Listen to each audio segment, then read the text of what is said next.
So good afternoon. I think we'll go ahead and start. First of all, I would like to thank Dr. Kongsak and others at the Thai Temple for hosting this event today in this beautiful setting. And I would also like to thank Venerable Kangsha for her help in organizing this event and providing the Zoom access for this event. I'd like to tell you a little bit about this.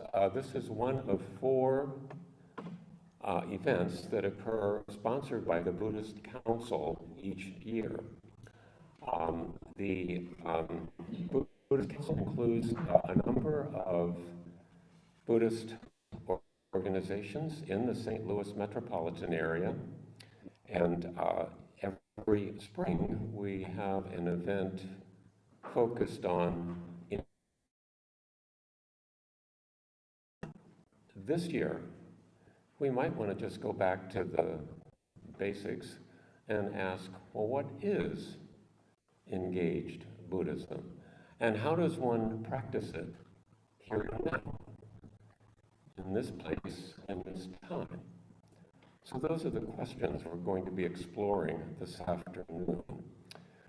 We have 3 speakers who will be giving 3 15-minute talks, giving various perspectives on those questions.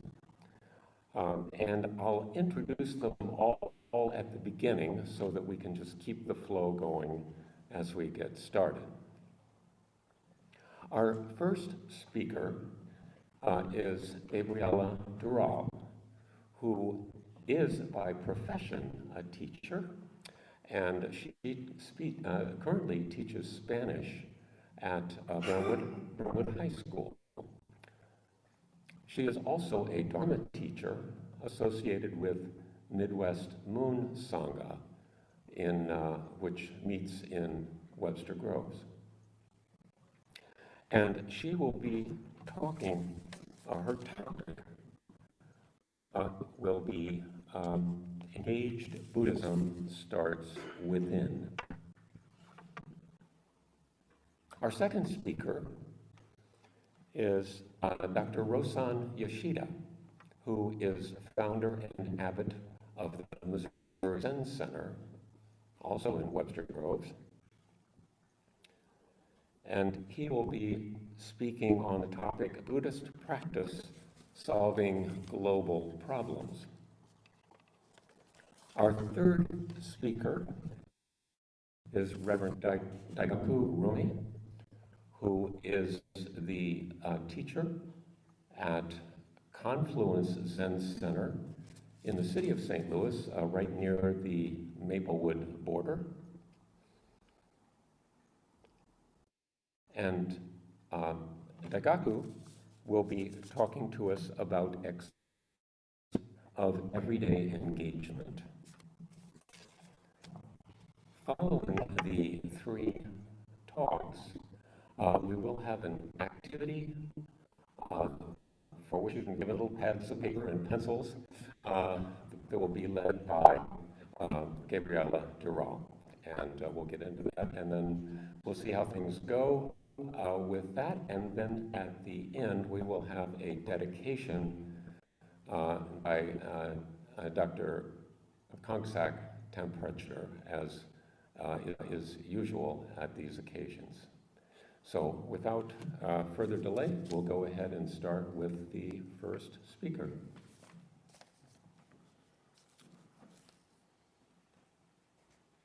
Good afternoon, dear Thai, dear friends.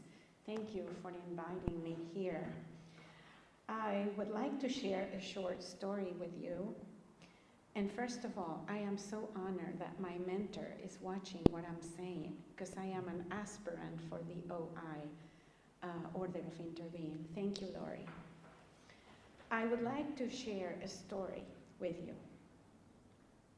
Once upon a time, the Buddha was sitting at Vulture's Peak, his favorite place to retreat. And Ananda, one of his disciples, was fanning him He had a visitor, Vasakara, the Brahmin minister of Magadha, who was sent by his king, Ashasatu, with this question for the Buddha. The Bhajis are so powerful. Should I destroy them? Should I wipe them out and bring ruin and devastation upon them? Ananda, said the Buddha, have you heard the Bhajis meet frequently and have many meetings? I have heard that, sir. If they have many meetings and meet frequently, they can expect growth, not decline. Ananda, asked the Buddha again, have you heard the Bhajis meet in harmony and carry on their business in harmony? I have heard that, sir, replied Ananda. As long as they meet in harmony and carry their business in harmony, they can expect to grow, not decline, said the Buddha. Ananda, have you heard the Bhajis honor, respect, esteem, and venerate the shrines? They care for the environment. They respect the elders and think them worth listening to? Indeed, sir. As long as the Bhajis honor, respect, esteem the elders, the environment, and they can expect growth, not decline. Vasakara, the Brahmin who was sent there, was confused. He said, sir, my king wants to know if the Bhajis should be destroyed. What should I tell him? As long as the Bhajis don't make new decrees or abolish existing ones, don't abduct women and make them live with them, and organize proper protection for the perfected ones, they can expect growth, not decline. And so, in this way, the Buddha provided Vasakara with the 7 principles that prevent decline, and also told him that he had taught the Vajis himself. And as long as they would follow these principles, they could expect growth. Vasakara approved what the Buddha said and left to give his king this message. And this is how it was in the old times. This is written in the Mahaparinibbana Sutta, the great discourse on the Buddha's extinguishment. Buddha left his teachings as a guidance to empower his followers, to guide individual and social awareness. Buddha modeled what is possible for us to do, said Jack Cornfield. Perhaps these teachings represent your Sangha? I know they represent mine. This is what I think. When I was in Vietnam, so many of our villages were bombed, said Thich Nhat Hanh. Along with our monastic brothers and sisters, I had to decide what to do. Should we keep practicing in the monasteries, or should we leave the monastery and help people who are suffering? We decided to do both. We called it Engaged Buddhism. Mindfulness should be engaged. Once that there is seeing, there must be acting. Otherwise, what's the use of seeing? Thich Nhat Hanh said this. In 1966, the first 6 members of the Order of Interbeing were ordained. They were Thich Nhat Hanh colleagues and students who worked with him, relieving the suffering of war by projects organized with the School of Youth for Social Service. By joining the Order of Interbeing, they dedicated themselves to the continuous practice of mindfulness, ethical behavior, and compassionate action in society. They were helping farmers to help themselves by educating them on how to take care of their animals to avoid losing them to diseases. In 2008, Thich Nhat Hanh said they were teaching them how to read, write, economics, and health. They were fighting poverty in the countryside. They cared for the victims of war, the widows, the orphans. People were feeling despair. They assisted the refugees on their resettlement.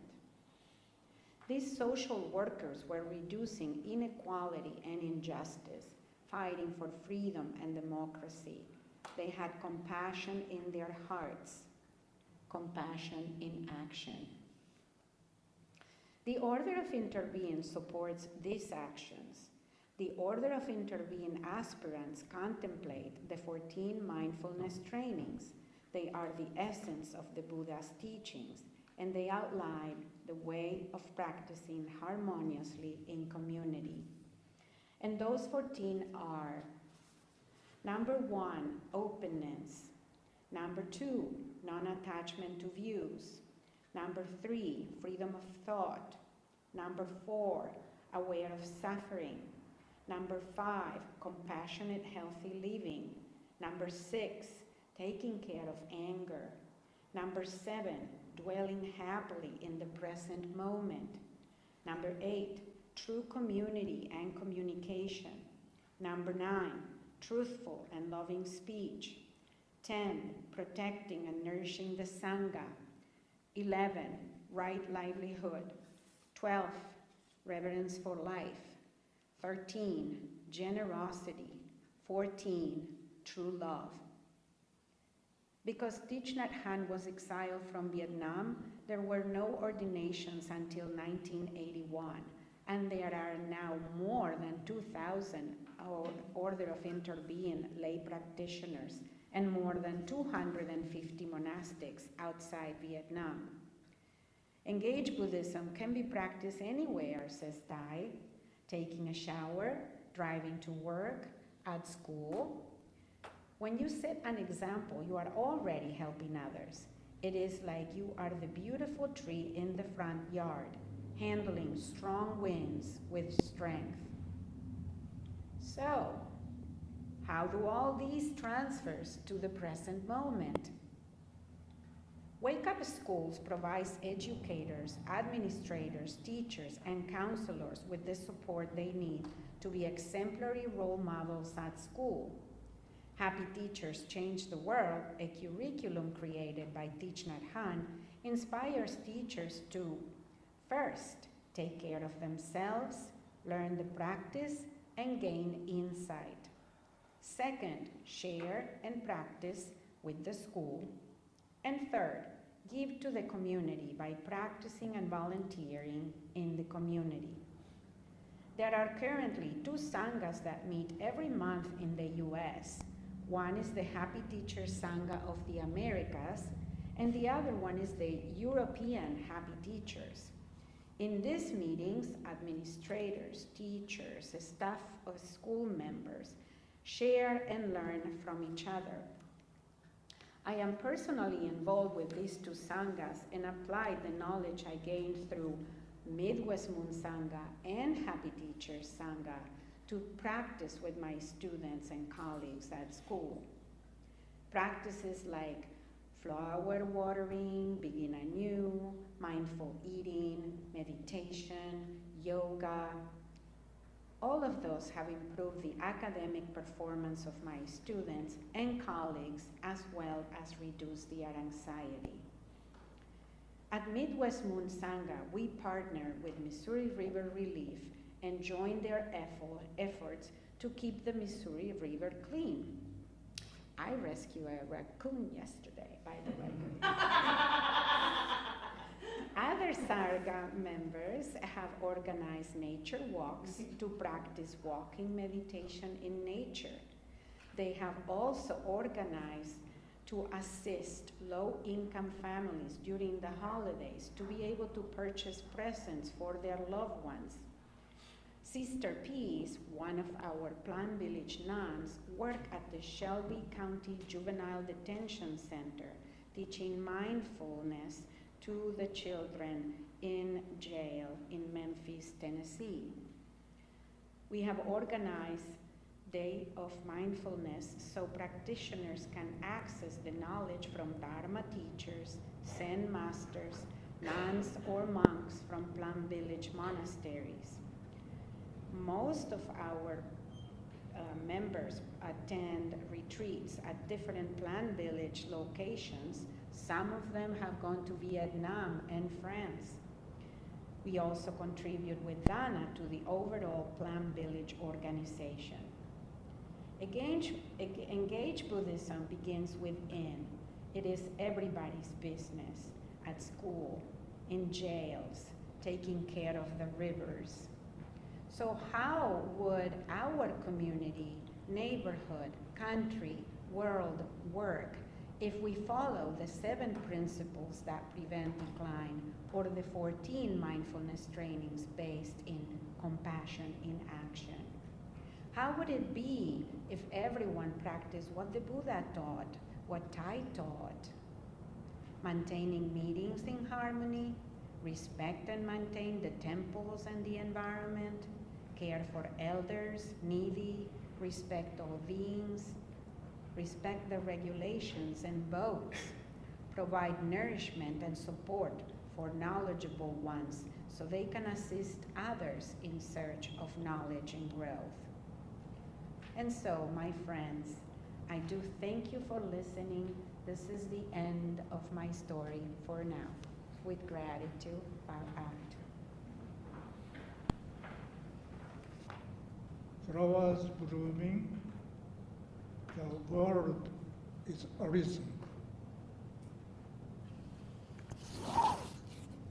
When flowers bloom, we have now spring world. If we want to see more, we need to come closer into the world.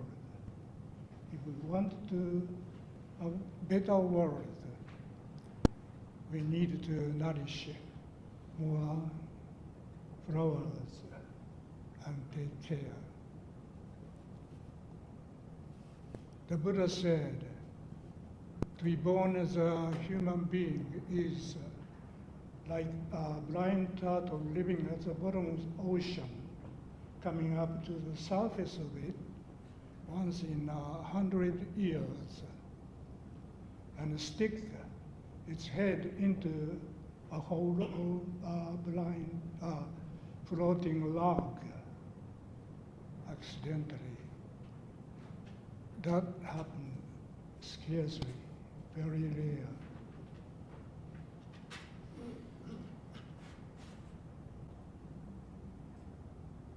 More rarer and more precious is to encounter the awakened way. We are like a blind turtle. We think we can see, but not with the third eye. And we stick into the log of money, matter, might. We cannot move freely. If we can open the third eye, wisdom eye, we can see great ocean like the turtle, great sky, and move freely with everything. We are blind because of the karma. Karma cognate in English is ceremony, action, habit, and even heredity. Our ancestors' karma we inherit. That's why we have this kind of body, brain, bone, blood, everything. And we act again and make habits and maybe send to our descendants what we achieved. The Buddha said, all beings, not just human beings, but any living beings are karma based, karma owners, karma machines. We often act like machines, robots, driven by chemicals, etc. But he also said, we are karma refuged. We can take refuge in good karma, avoiding bad ones. Now you can understand why we need to meditate. Sitting in meditation, sitting calm, and then we can calm our karma and see true world in nirvana. Nirvana means no wind of karma, blowing us up and down, tossing us back and forth. Buddha, we think, attained awakening just once, but we see he moved ahead in 45 years after his awakening. He worked with all beings. First, he wanted to attain himself the awakening in the truth and go beyond suffering. He wanted to attain ksara. Ksara in Japanese is grass. Ra means skillful, skillful in cutting grass. That is goodness. There's no absolute goodness. You need to find out the situation and the best way in to find out skillful means, skillful ways. He was liberated from source of craving, attachment. But next one, as Ksara Seeking Sutra says, he first wanted to stay calm in the forest, not to go out into the world, because his teaching would be too difficult. While people are deeply sunken in the karma. But now, the sutra says, Brahma, the Supreme Being in Indian pantheon, besought him to go out. Otherwise, the world will be destroyed. That his inner conversation. So he went out. 45 years, he spent his moment, each moment with all, the whole world. That's a liberation from nescience, no witness of nirvana, and attaining the truth that all things are interconnected. The law he found is dependent co-origination. Like rice grain grows into rice, but without water, air, certain temperature, etc., it can't grow. So anything is dependent on limitless causes and conditions.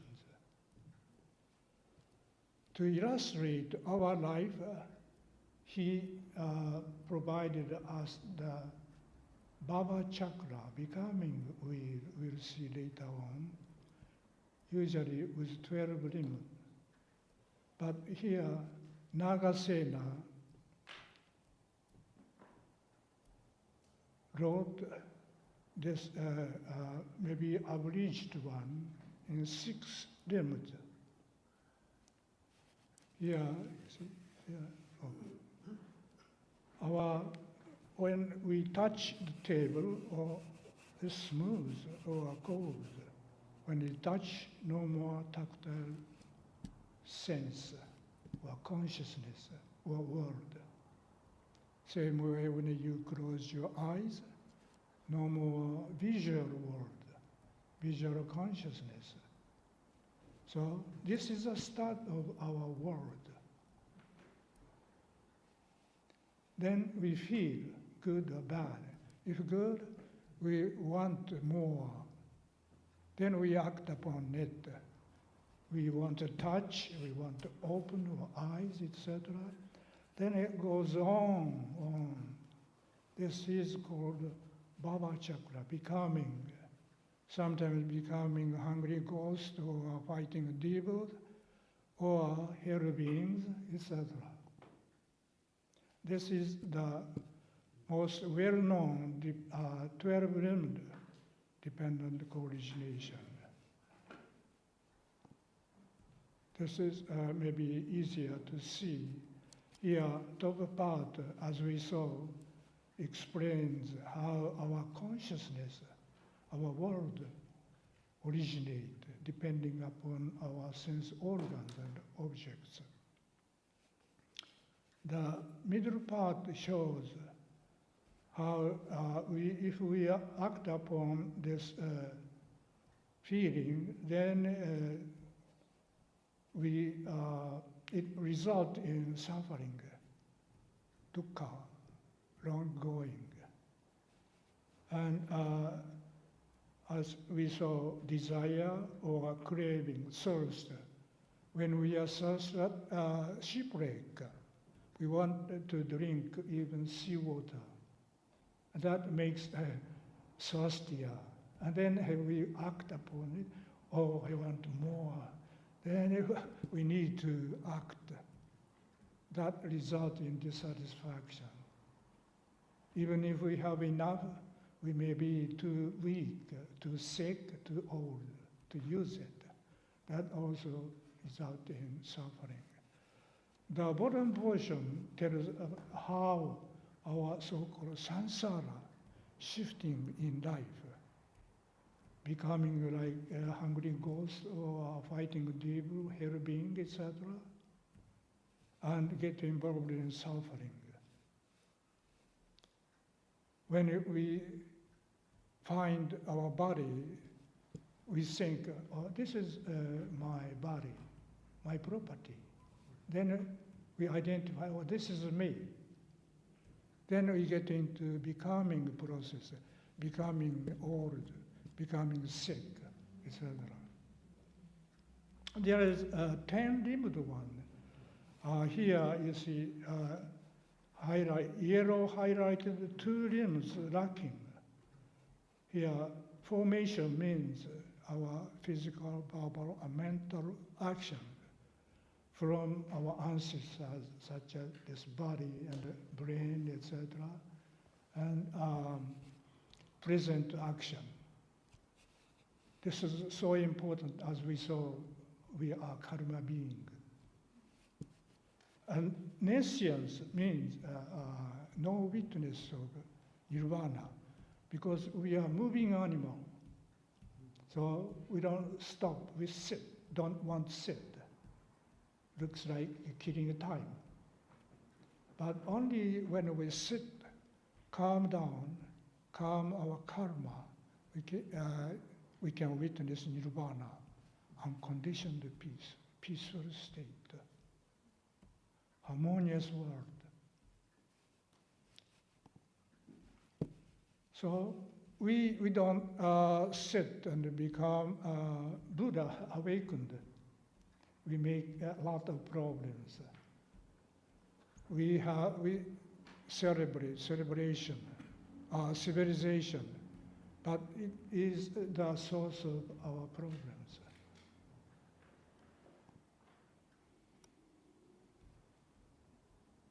We want more, and we pollute the environment, and we have now nukes to destroy our globe many times.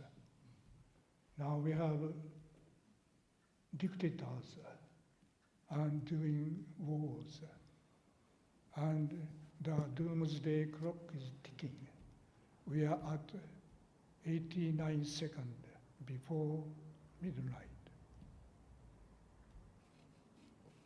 Our civilization, urbanization, has 5 calamities: delusion of ego, ego-centeredness, bondage, discrimination, exploitation, war. We need to go back to more natural, life-centered world, cultivating ourselves. Culture, we need to go back to life intranet culture, which have awakening, freedom, equality, love, and peace. We think we are in the center of the universe, but actually we are just specks on the small globe situated at the corner of the solar galaxy. And the universe has billions of galaxies. We don't know far more, but observable ones. Cosmic calendar is putting the Big Bang at the first second of the January 1st, and present moment at the last moment of December 31st. Then we can see in perspective what we did. There are 5 major mass extinctions, and we are at the 6th one. But all beings, all living beings, started from the original life. So we are all equal. We are all 4 billion years old, with genes never dead. So we are equal, all equal. We are so precious. So we must live really precious life, valuable life, harmonious, healthy, and happy. Indra is the supreme being in Indian pantheon again, but he has a net over the universe with crystal balls on each knot which reflect other crystal balls.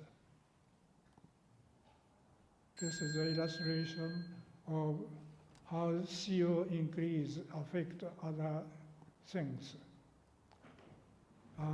The Buddha prescribed us 2 ways to awakening: seeing the Dharma, cultivating ourselves in the triple learnings of morality, samadhi, and prognosis.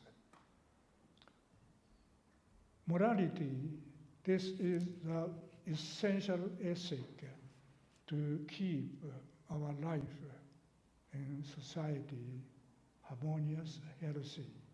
No killing, stealing, dying, sexual misconduct, intoxication, which became the basis of the global ethic.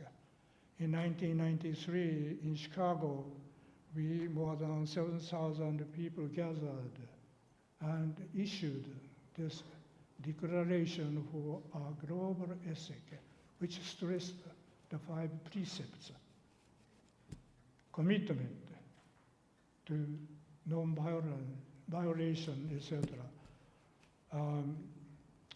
If you want to have this PowerPoint slide show, I can send you later on. So if we observe global ethic, which we already presented the United Nations to become a counterpart of the Universal Declaration for the human rights. If we make this responsibility or duty, there'll be no war, no crimes. We can live happily and healthy. Thank you. Good afternoon. Can you hear me? All right. Thank you for being here this afternoon. Dr. Will Holcomb, our moderator today, was speaking a little bit about the Buddhist Council. And I'd like to say just a little bit about it myself. We are representing about 20 organizations, I believe, in the greater St. Louis area. But on a monthly basis, we get together for a Zoom meeting, and there's usually just 5 of us. 3 of us represent the Zen school. Myself, Rosang, and Will, Dr. Konsak from the Thai Temple, and Venerable Kungsher from Mapa. So we are really a small group when it comes to making the decisions. And we don't always agree. In fact, I would rather say we agree to disagree. And generally speaking, we're on peaceful terms, harmonious terms. But I just mentioned that because we don't always agree on everything, which is probably the way things are in every group, right? And I mentioned that particularly in the context of engaged Buddhism. In my memory, this event so far has been called socially engaged Buddhism. But I'm more comfortable with the title Engaged Buddhism. And I'd like to say why.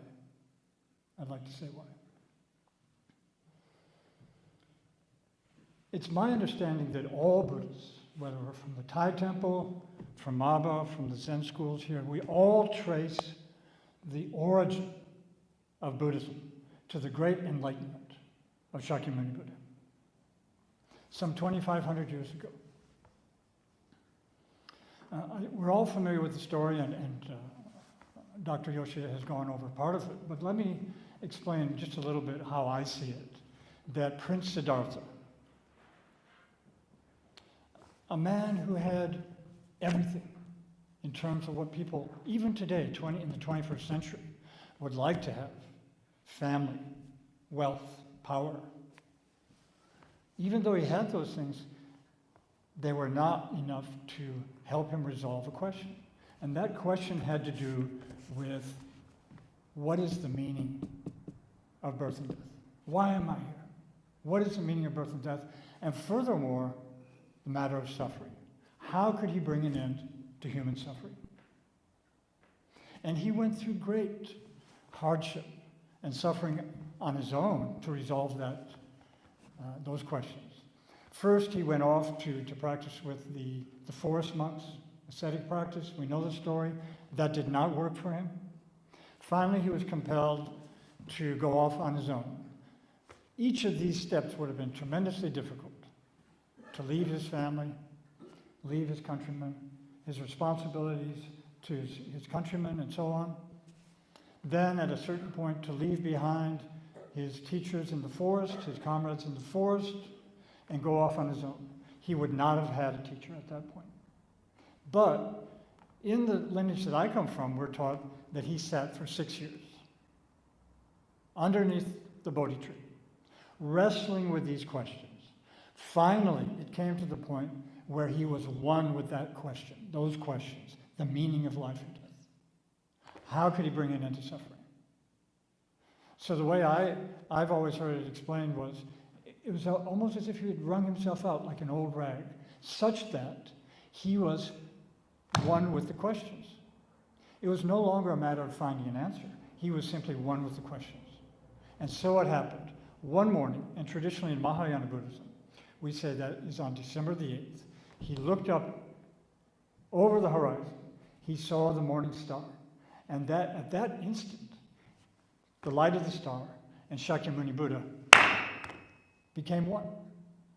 And they both disappeared. And in essence, that was his realization, his awakening, that in fact all things are one. All things are one. And he was released from suffering at that moment because he realized there never had been a separate self.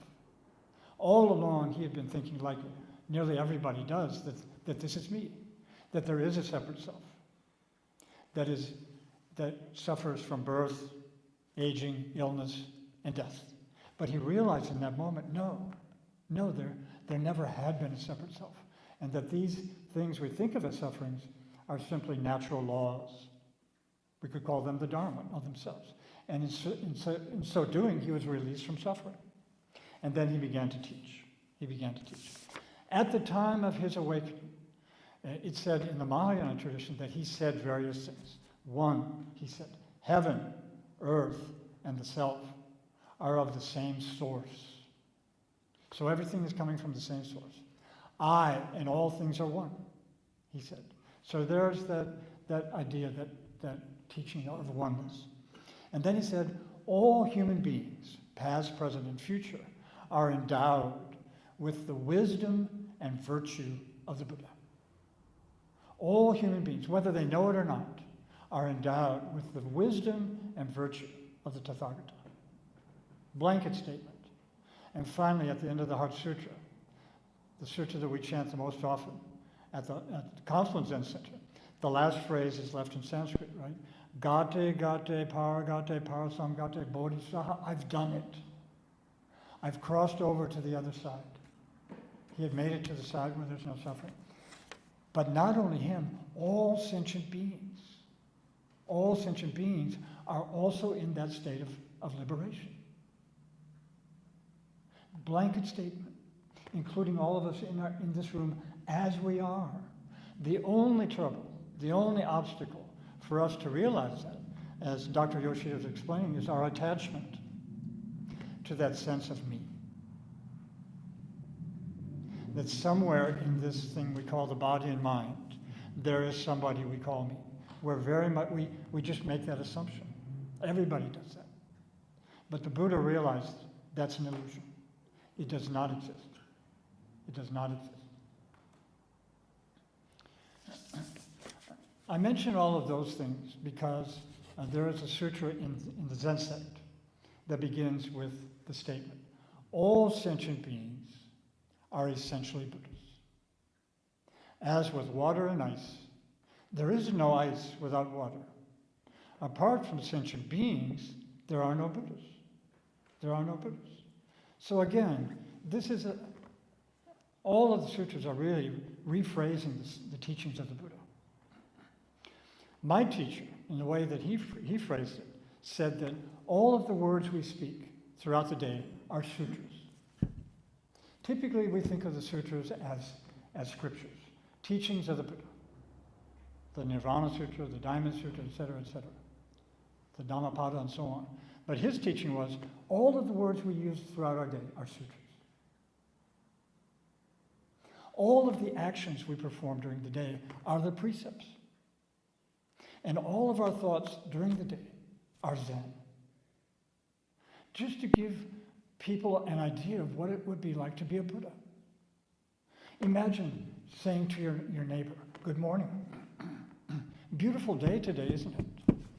And just having a conversation that all of the words you use during the day are sutras. That you are the Buddha. And maybe even if you get angry too. And that all of our actions, all of the ways that we interact with people during the day, those are the precepts. That we are always one. That our true nature is always to be one with whatever actions we do throughout the day. Simple. Whether we're at work, at play with our family, friends, and so on. And that all of the things we think, the countless thoughts that arise to us, are Zen. Zen is the teaching that all things are one. Zen is the teaching pointing at the underlying oneness of all things. And our objective in Zen practice is to realize that for ourselves. But to give us a framework for the way in which we live our life, sutras, the words we use, actions, precepts, thoughts, Zen.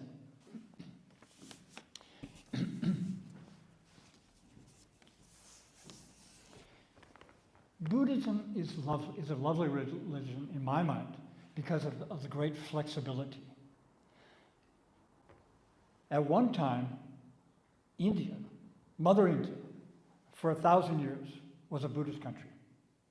But very gradually the Dharma began to die in India, and it gradually drifted east into Southeast Asia. We have the Theravadan traditions, Thai, Myanmar, Sri Lanka, and so on, and the northern traditions, Mahayana, that went through China, Korea, Japan, and so on.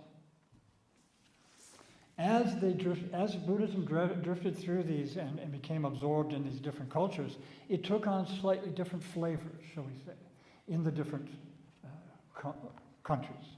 Some of them require the monks to be vegetarian. Some of them don't. Some of them are celibate, and some of them are not. Just to give you a few examples of the differences, even though the core teaching is the same, there are some differences in the way Buddhism has assimilated and adopted the new cultures. And I feel that's happening here in America as well. I always knew that would happen.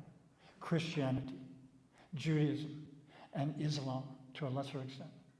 And one of the ways I noticed that when I came back from Japan, I lived for many years in Japan, that I lived for 7 years at the San Francisco Zen Center, the oldest and maybe the biggest still of the Zen centers here in America. And I noticed right away that some of the people were involved with prison work. We find that here in St. Louis as well. Reverend Kaylin McAllister, very much working with the ex-offenders. In fact, she was a prison chaplain for some years. Working with homeless people. Working with addiction in various forms. So those were the three main ways that I saw that people were getting involved with Buddhism. And I think that's fine. But to make a statement that everybody has to be socially involved or socially engaged, I think is a mistake. My preference is that we keep our eye on the realization of the Buddhist teaching and then let people find their own way of engaging in society. Find their own way of engaging in society so that we don't, as a center, we don't have to represent certain activities. That engaged Buddhism can be taking care of your older parents, or taking care of your children, or dedicating yourself to your work. I have a few examples of how people are involved with volunteer work at my center. One person dedicates quite a bit of her time to Earth Dance, an organic farm and school in Ferguson. Okay? One person, and he's here today, drives a truck to help deliver food for the food pantry. Okay? One person in our group works at the International Institute helping immigrants to be literate, so working with the literacy program and helping people learn how to be citizens, how to obtain citizenship in this country. 3 people are involved with the Missouri Stream Team. These people go out in all sorts of weather to see how clean the creeks and the rivers are, and how's the wildlife doing out there in those streams. I go out to high schools and sometimes universities to speak about Zen. I'm also on the Interfaith Partnership Board and soon to be on the cabinet. That's volunteer work as far as I'm concerned. One of our people dedicates time to the AmeriCorps homeless shelter in Soulard, and so on. There are many more examples of the way people get involved with schools, with their children's interests, and so on. I think that's fine. That emerges out of their life and their interests. And I encourage people to get involved in that way. But I don't think Buddhism has to get involved and say be socially engaged. I understand where Thich Nhat Hanh came from Vietnam, the troubles he had in Vietnam, and so forth. But I think there's a higher calling for priests. I think that's about all I wanted to say. So I thank you very much for coming today, and I look. Thank you so much, all of the panelist speakers, all of you for coming today, for sharing your thoughts. We have reached the end of our time, and in the tradition of, really in all Buddhist traditions, there is the practice of dedicating merit, and Dr. Koksak will be leading us in a dedication of merit. Just want to point out, your mind can only be captured in one emotion at a time. So it's a good thing that you can lessen your ego or self, become selfless by sharing your loving kindness. When you have full ego, you cannot share your loving kindness. It's a fact that you can try yourself. So by sharing loving kindness, you lessen your ego, become selfless in that sense.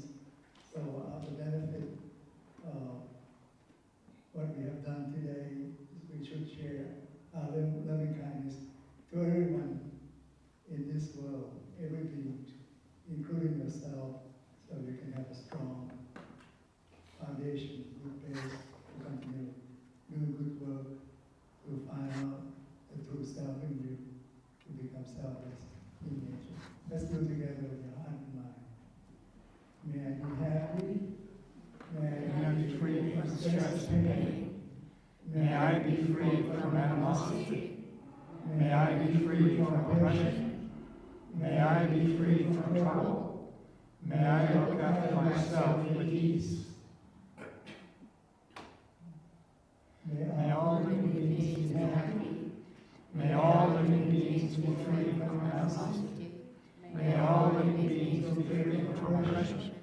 May all living beings be free from trouble. May all living beings look after themselves with ease. May all living beings be free from all stress and suffering. May all living beings not be deprived of the good fortune they have attained. All living beings are owners of their karma, heir to their karma, born of their karma, related to their karma, and live dependent on their karma. Whatever they do, for good or for evil, to that they will fall heir. May all beings live happily, always free from animosity. May all share its blessings, springing from the mere Adonai. May there be every good blessing. May the devas protect you. By the power of all the Buddhas, may you forever be well. May there be every blessing. May the devas protect you. By the power of all the Dhammas, may you forever be well. May there be every blessing. May the devas protect you. By the power of all the Sangha, may you forever be well.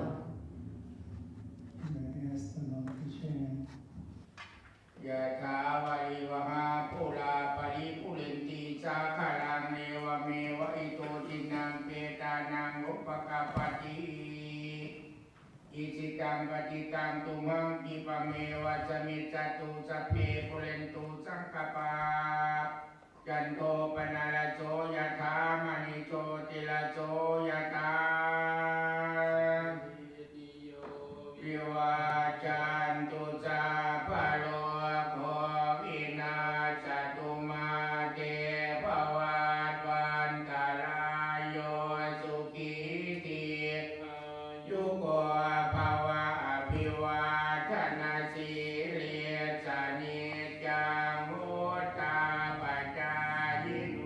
Jata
as a stream filling up the river, would fill up the ocean.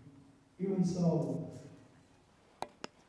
with the merit of giving, benefit the deceased, whatever you wish for may come quickly. May all your wishes come true. As a shining moon on a full moon night, and as gorgeous sparkling gem, may our distress be dispersed. May our sickness be may our distress be dispelled. May our sickness be dispersed. May no danger come to you. May you live long and happy. May one who is humble and honoring elders be blessed with the four qualities: longevity, beauty, happiness, strength. Thank you for your attention.